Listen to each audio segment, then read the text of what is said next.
Hello out there, and welcome to the local Spotlight Show here at WJBM Studios in Jerseyville, Illinois, the voice of the Tri-Counties. I am Chris Lorton. I am your host today, and I am very pleased to have with me young lady Sarah Crawford. How are you doing today? I'm great. How are you, Chris? Good. Sarah Crawford. Now you got married to that Crawford boy. I did. The youngest of Carl's two, Yes. Colin. Yes, Colin. And now you have two children. Yes, we do. 2.5-year-old boy and a 7-month little girl. Isn't that crazy? They're getting big on me. So how do you like being a mother? Oh, I love being a mom. You do? Yeah. Yep. Ever since I was a little girl, I always said when I grew up, that's what I want to be, was a mom. And I'd figure out the rest later. So I'm happy to be living out that dream.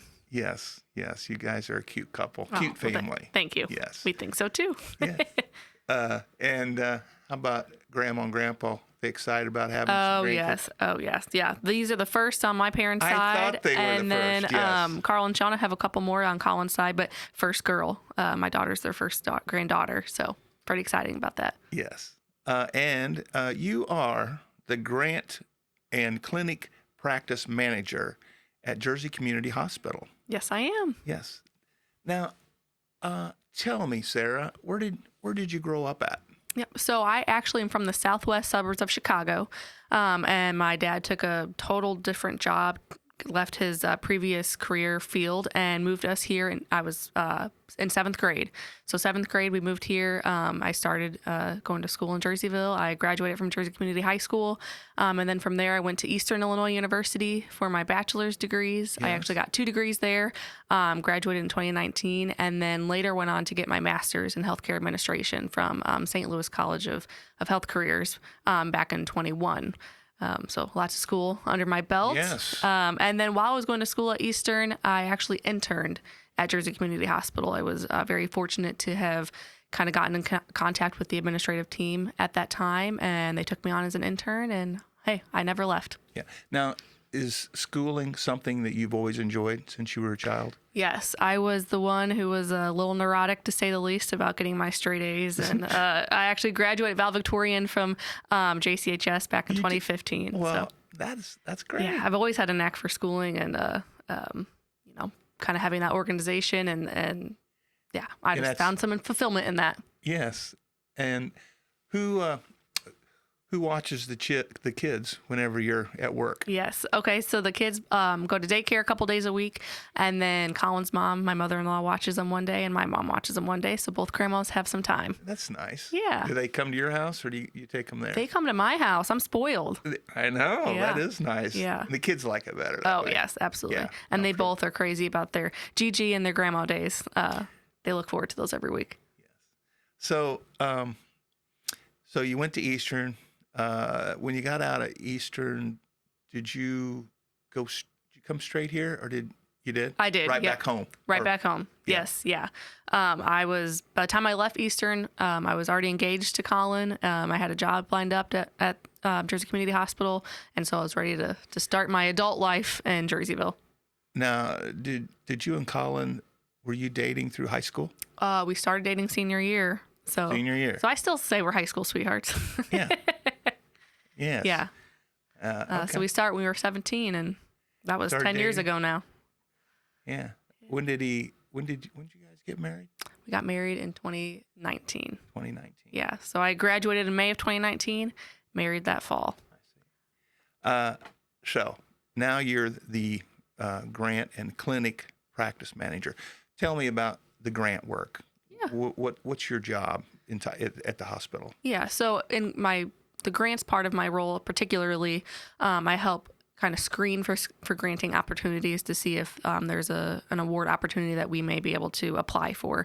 And I work with that through the application process, gathering a lot of data, usually writing proposals for plans, how we would plan to use grant funding if we were awarded. Mm-hmm. A lot of these grants have to do with expanding our service lines at the hospital and through our clinics. Lines. Yes. So, can you explain that? Yeah. So service lines could be anything that we do to help serve our patient population. We have a lot of programs that have to do with our substance use and recovery clinic and treatment options that we have, chronic care management, basically just expanding what we currently offer or adding new things that maybe we didn't offer before through providers and just services in general. Is there a lot of available money out there for the substance abuse? Yes. The last, I'm going to say 5 to 10 years anyways, there's been a big push at the federal level to help hospitals, clinics kind of have some funds to help overcome the opioid epidemic. So I think we're all aware of the overprescribing of opioids that happened maybe 20 years ago, then coming to realization about, the damage that was doing to patients and how now we can rectify that and how we can help get patients connected to resources. People, in a lot of cases, have become addicted to substances without, really realizing what was happening to their body or understanding that they were becoming addicted. I think too often we assume that people are quote unquote, druggies seeking these substances. And really I was prescribed something for pain that was unmanageable without it. And now my body has, become adjusted and my brain levels are, anyways, your body just has become addicted to it. Okay. Right now. Okay. You saw me get up a while ago, Yes. I hurt my back, working out, it was my own fault. I lifted too much and didn't use enough legs, too much back, and all of a sudden, okay. And I've been taking some Tylenol for it, but trying to stretch it out every day, trying to work it, trying to, and it will heal up, but I was sitting on the couch just earlier today and I can be in some pain, getting ready. I couldn't even put my shoes and socks on. I had to actually carry my shoes and socks out to the garage where I have a workout room and start stretching myself so I could eventually, and then I had to go to the wellness center. I got in the sauna, I got in the pool, tried to continue stretching. And then finally, I could put my shoes and socks on. Right. It's a long process. And come to work, and I could understand. I was sitting there, I was thinking, I can understand the opioid thing, people getting hooked on it because all you can think about when you're in pain, that's all you can think about. It becomes all consuming. Yeah, yes. It is. It's terrible. So what are people doing to, instead of using the opioids, what are they doing? Right. So, there's different ways you can manage pain. Appropriate prescription of opioids, if that is what you need, if your provider determines that, but doing it at a manageable level and then tapering off if you're able to get to that point, maybe incorporating some stretching, physical therapy, those kinds of tactics outside of just medication are a huge help. But if you get to the point where you are overusing these medications and your body has now become dependent on them, that's where these service lines are able to kind of kick in and meet you where you're at to kind of wean you off and help you get back to a life without being dependent on these opioids. There's much more of an awareness of opioids now than there was 10 years ago. Right. Yes. Thank God for that. Yeah. Thank goodness.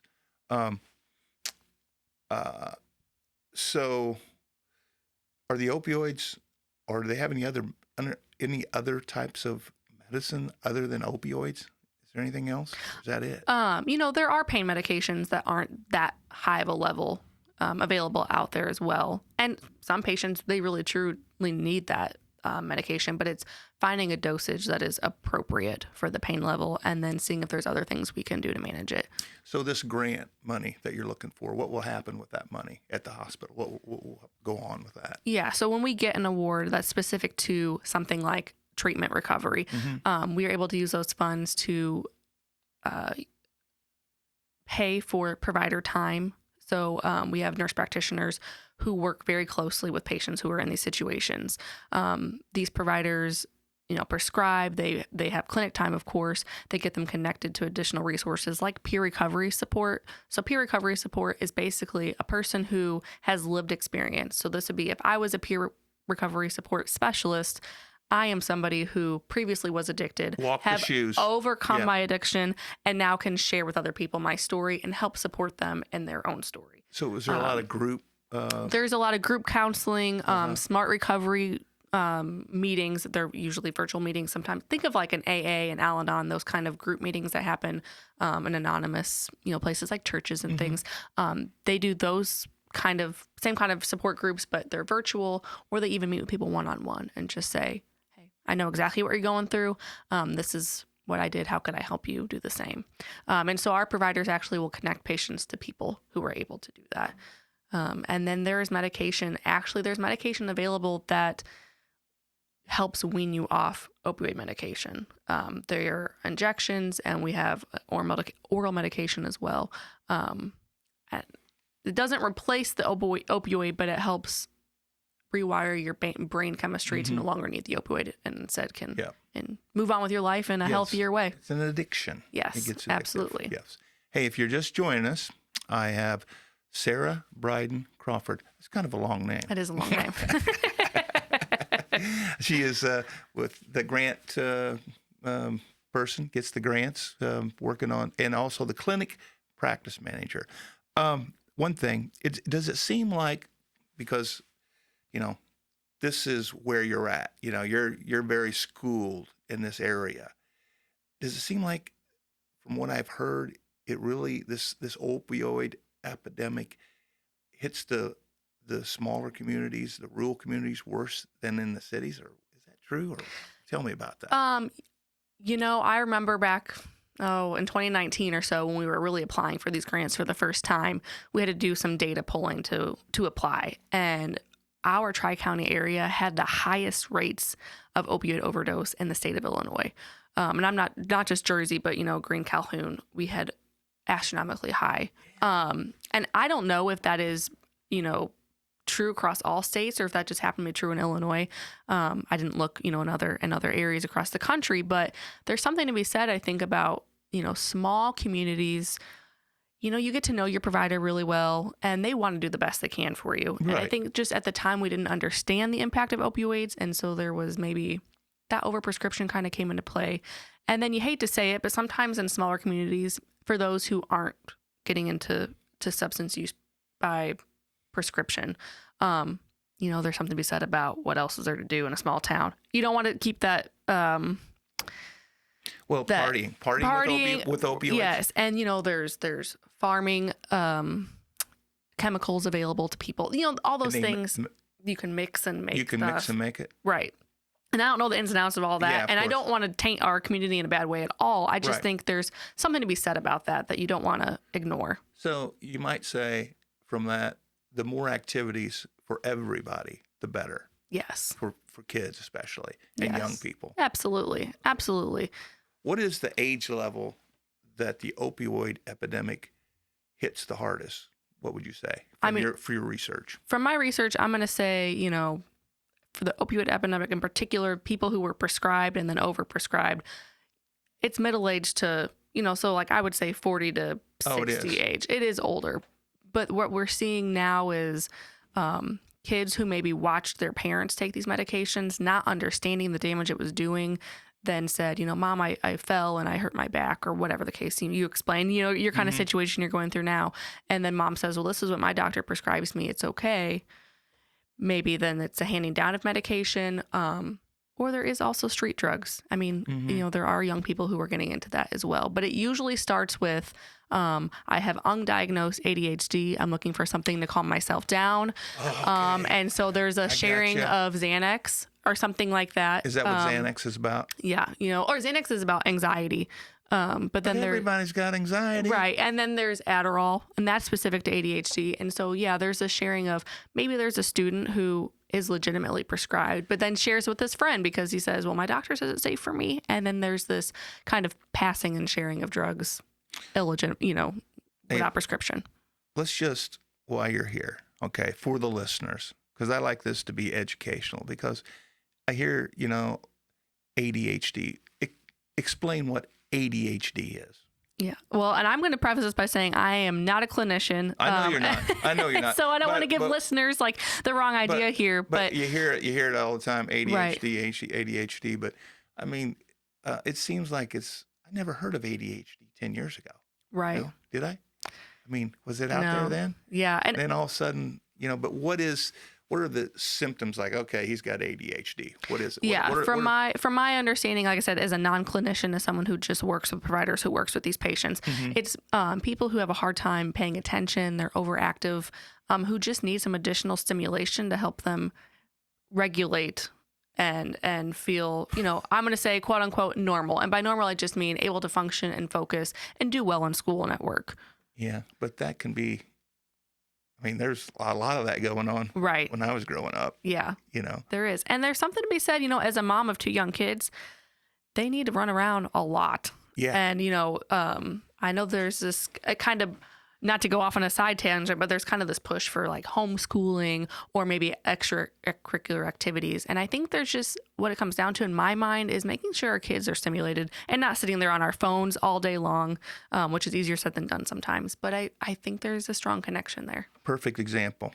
We had a parade party, right? And actually, there at our house, okay? It had a lot of people over and some kids over.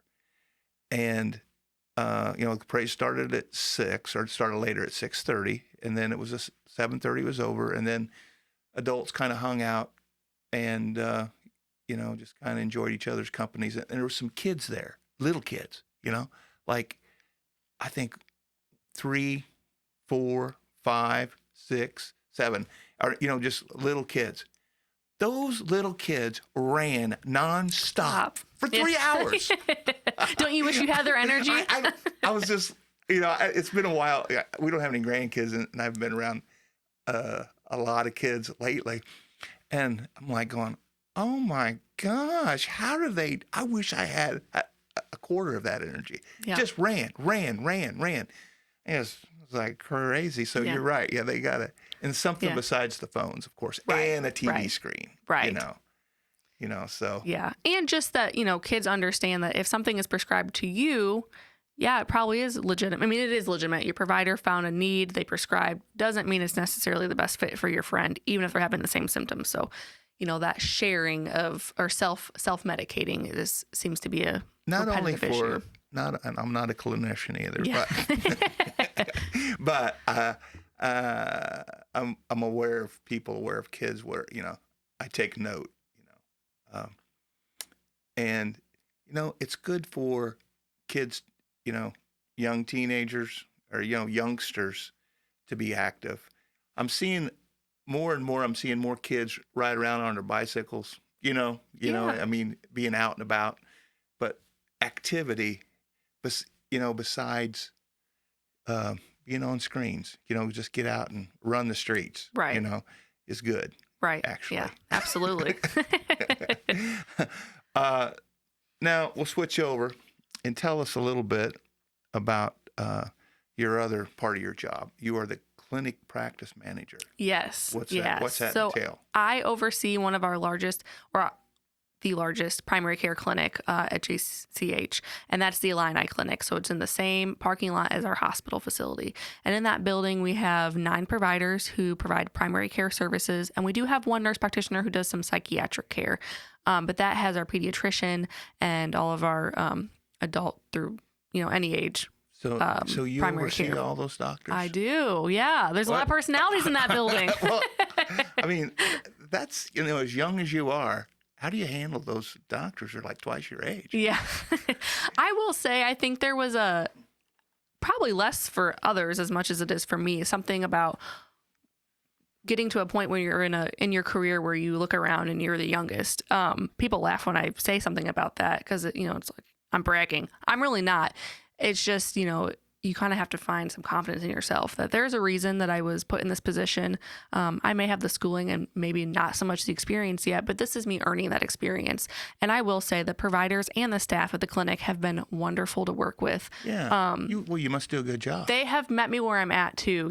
I am the person who says I might not have the answer right now, but rest assured I will find it. And they've been great. They are there for a reason. They are wonderful with their patients and at their job. And I'm really grateful and lucky to be working with them. And you won this award.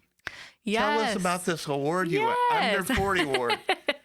So the Alton Telegraph and the Riverbend Growth Association every year puts out nominees for the Professionals Under 40 Award. And I actually got a call and said I had been nominated, and I'll be honest, I thought it was a fraudulent call. I had not heard of this award, so I didn't really think anything of it. And then I got an email, and I thought, well, maybe there is something to be said. So I asked around at the hospital, and they said, well, yeah, Sarah, we nominated you. I'm like, wow. Aww. So I didn't even know they had nominated me, but the JCH administration team had sent that in to the Alton Telegraph, and then they had selected me as one of the nominees this year. So Colin didn't get nominated. He did not. Okay, Yeah. step it up, buddy. So you got nominated. Now what happens? That you have a big dinner, you get an award, you get some money. What's going on? Really, from their perspective, I got a really nice write-up in the Alton Telegraph, along with all the other nominees or selectees for this year's class, and I got some applauding at work, and Yes. Colin owes me a dinner, I think. I think so. I think so. Yes. Well, that's really nice. You know, that's well, you're a hard worker, aren't you? I mean, I'd like to think so. Yeah. you are. I've seen you around. I know you're a hard worker and good mother, hard worker. Colin's lucky to have you. Yeah, that's what I'm going to say. Well, I'm lucky to have him too. I should say that, huh? Yeah, you guys are a sweet couple. Yeah, for sure. Well, thank you. Any other things you want to add to this interview? To your people are listening. Yeah. So let them know what you're thinking, how you can help them, or any direction you want to. Yeah, well, I guess I do want to put in a plug for JCH and the services that we offer. We talked a lot about today recovery and treatment options, and so we have a great medication-assisted recovery clinic. This is the only one in a pretty big area. I think the next closest is Alton, and if you're going north, the next closest is Springfield. So if you or a loved one is struggling with substance use, if you're looking for someone to help you meet your recovery needs, if that's for alcohol or opioids or psychostimulants, anything like that, if this resonates with you, please don't hesitate to give our clinic a call. JCH Clinic has that available to you and to your loved ones. And then, of course, if you're looking for a primary care provider for you or your kiddos, we have plenty of availability. Give a clinic a call, and we'll get you set up with one of those docs as well. What's a psychostimulant? A psychostimulant is like your meth, amphetamines, illegal substances that they're not all legal. Like Adderall would be a psychostimulant. Basically, It's something that elevates your energy, I'm going to say. Mm-hmm. But, okay, so they just reach out to the hospital? Yeah, we'll get you an appointment. Erin Heilman is the provider who does that specifically, and she even has a couple days a month. She goes up to who do they ask for? They make the call. They make the call. You talk to our referrals team, and you say, I want to be connected with medication-assisted recovery. Medication-assisted recovery. Yep, and they'll get you hooked up. All right, those are some good words to know. Right. All right, Yes. Well, thanks so much, Sarah. Thanks for having me, Chris. Loved having you. Thanks. Take care. Okay.